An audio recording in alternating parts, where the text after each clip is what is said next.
Polis nga nagmaniho siyang sakyanan patay diha-diha dayon na human mi bangga sa sakatraka sa highway sa barangay Linaw, Dakbayan sa Talisay. Ang report ni Fe Marin Dumabok. Gilang biktima nga si Police Staff Sergeant Ninyo Nico Bataluna Dahili. Sa video, makita nga nagpasad kining dugo sa daan tungod sa grabing angol nga naangkon sa biktima. Ug maayong pagkapiyapi sa iyang sakyanan human ni bangga sa mga barrier ug sa truck. Matud sa kapulisan sa Linaw Police Community Precinct nga gikan ang biktima sa aminang bahin sa Sugbo ug padung sa Dakbayan sa Karkar.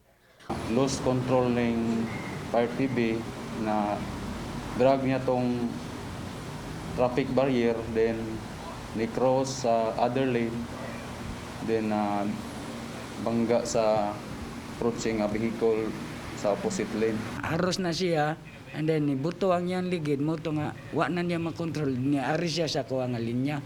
So na ako diri sa left side nga lane, di na ko kasuod sa nga sa tuo kay na may sakyanan pod nga nasa tuo niya na po'y mga tao pod ba.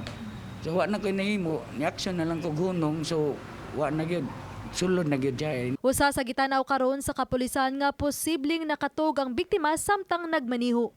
Nakaangkon usab si Ardaw gangol sa iyang bukton. Lost control lang siguro, nakatulog siguro to sa ba.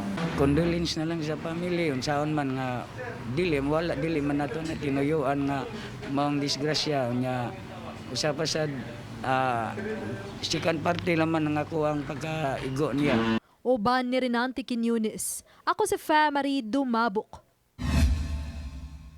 Balitang Bisdak.